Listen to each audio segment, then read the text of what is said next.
बिस्मिल्लाहिर्रहमानिर्रहीम। मैं और राना शकील रहमान, प्रोग्राम अवामी मसाइल के साथ।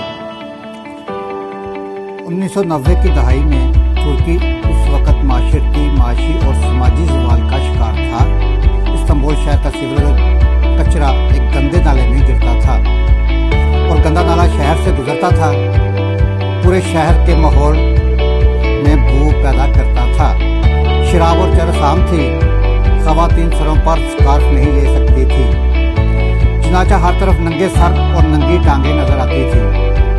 पूरे शहर में अजान की आवाज़ नहीं आती थी। लोग मुसाफिरों और सियाहों को लूटना अपना हक समझते थे। पूरे शहर में जेब तराश फिरते रहते थे। आप पुलिस को रकम देकर हर तरह का गैर कानूनी काम करवा सकते थे। रिश्वत आम थी, करप्शन पूरे अरूज पर थी और तुर्किश लीरा दुनिया की कमजोर तरीन करेंसी थी। मिलियन लीरा की चाय मिलती थी। अंदाजा करें कि मिलियन लीरा में एक चाय मिलती थी। पाकिस्तान से भी ज्यादा कमजोर और गरीब मुल्क था। फिर देखते ही देखते तुर्की ने सन 2000 से 2010 तक 10 सालों में बदलते और तरक्की करते हुए पूरी दुनिया ने देखा। एक वक्त ऐसा था जब तुर्की के लोग हमारी पाकिस्तानी शर्ट्स, पतलून और जूतों और जैकेट्स को हसरत से देखते थे और आज हम इनके कपड़ों को रश्क और हसरत से देखते हैं। इस वक्त इस्तांबुल में 3500 मस्जिदें हैं। इनसे अजान की आवाज़ें आती हैं और फर्श से अर्श तक पूरी फिजा को मुअत्तर कर देती है। तुर्किश एयरलाइन दुनिया की टॉप एयरलाइंस में शामिल है और ये मुल्क दुनिया के 10 बड़े सियाहती मुल्कों में शामिल हो चुका है। आप इनकी पब्लिक ट्रांसपोर्ट देखें, सड़कों और घरों की तामीर देखें, उनकी ज़राअत, इंडस्ट्री, तालीम, लाइफस्टाइल, पुलिस और टेक्नोलॉजी भी देखें। आपको इस मुल्क की हर चीज़ हैरान कर देगी। ये मुल्क क्वालिटी ऑफ लाइफ और क्वालिटी ऑफ प्रोडक्ट में यूरोप से बहुत आगे निकल चुका है। आप उनकी पुलिस के जवानों और सिस्टम को भी देख लें, आप हैरान रह जाएंगे। और रह गई बात सफाई की, तो ये लोग रात को पूरा शहर घूमते हैं। आपको किसी सड़क पर कागज या कोई रैपर नहीं मिलेगा। इन लोगों ने सिर्फ सियाहत से 2019 में $35 अरब कमाए हैं। 2019 में $35 अरब कमाए हैं।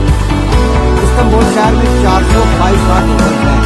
सिर्फ एक शहर में 405 स्टार होटल है। नाज़रीन, तुर्की की एक्सपोर्ट $180 बिलियन है और यह दुनिया की 13वीं बड़ी माशियत है।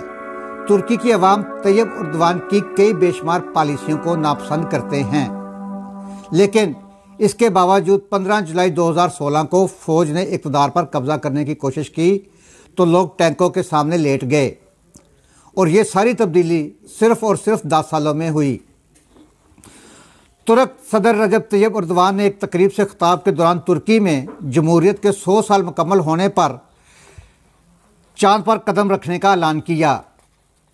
इनका पहला चांद मिशन 2023 तक चांद में उतरेगा और आइंदा 10 साल के दौरान न सिर्फ खला में मिशन भेजे जाएंगे बल्कि खला में स्टेशन का क़याम भी अमल में लाया जाएगा। ये तो तुर्की की एक छोटी सी कहानी है। अब आए चीन चलते हैं। पाकिस्तान दुनिया का पहला मुल्क था जिसने चीन का दुनिया से तारफ़ करवाया।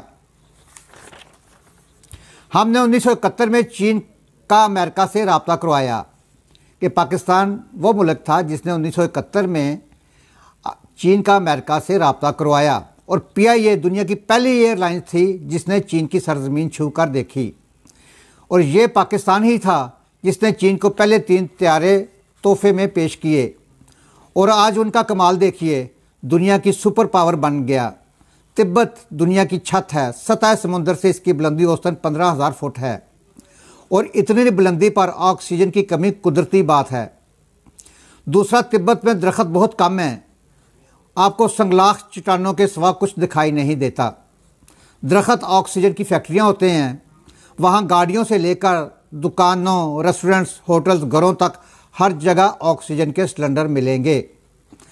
ऑक्सीजन की कमी से तिब्बत के हर तीसरे शख्स से नाक से खून बह रहा होगा। लोग अपनी नाक पर रुई देकर रखते हैं, लेकिन तिब्बत के लोगों का कहना है कि यह सूरत हाल चंद बरसों में बदल जाएगी। तिब्बत में ऑक्सीजन का मसला हल हो जाएगा। हुकूमत दरियाई यार्लिंग के साथ साथ करोड़ों की तादाद में दरख्त और पौधे लगा रही है। ये ख़ास पौधे हैं।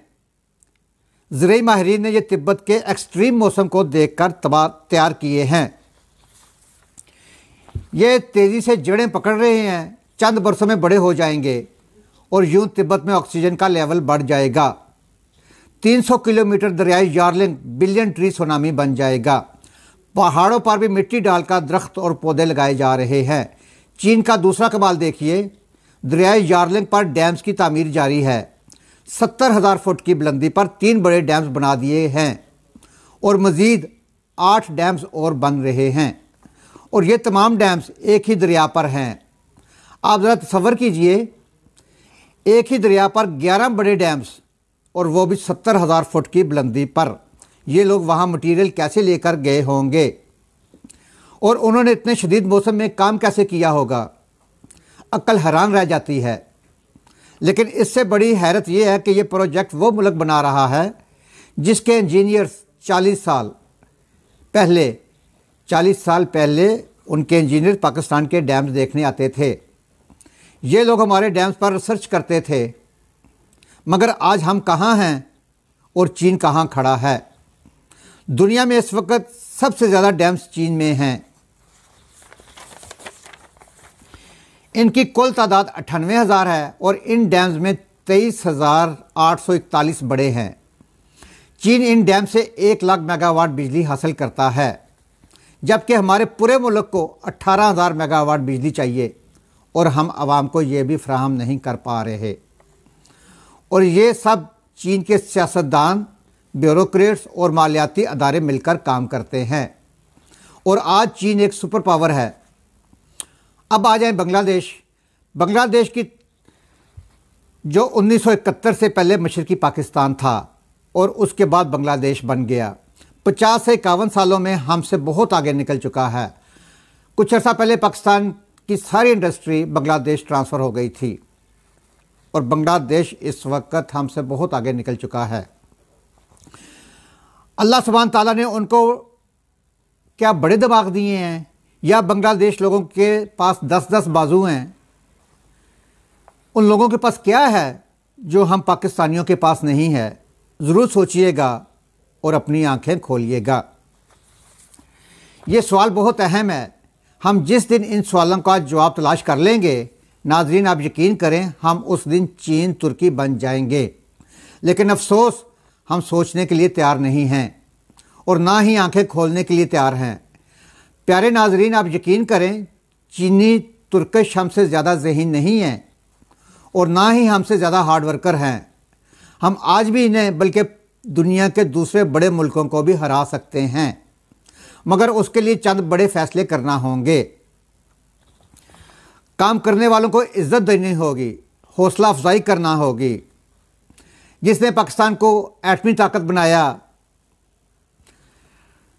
डॉक्टर अब्दुल कदीर जैसा सलूक ना कीजिए, टीवी पर माफ़ी ना मंगवाए।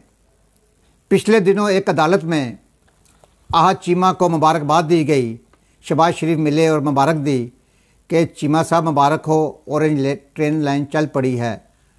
तो आहत चीमा की आंखों में आंसू आ गए और हाथ जोड़कर कहने लगे, सर ये मुझे काम करने की सज़ा दी जा रही है। मेरा इस वक्त ख़ानदान ज़हनी मरीज़ बन चुका है, मैं क्या करूं, किधर जाऊं।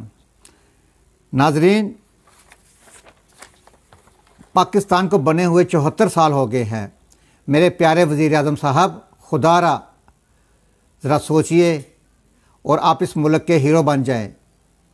अपने मेज़बान राना शकील रहमान को इजाज़त दीजिए। अपने घर का, महल्ले का, शहर का और अपने खूबसूरत प्यारे पाकिस्तान की सफाई का ख़ास ख्याल रखें। सफाई नहीं सफ़ेमान है। पाकिस्तान जिंदाबाद, पाइंदाबाद। अल्लाह हाफ़िज़।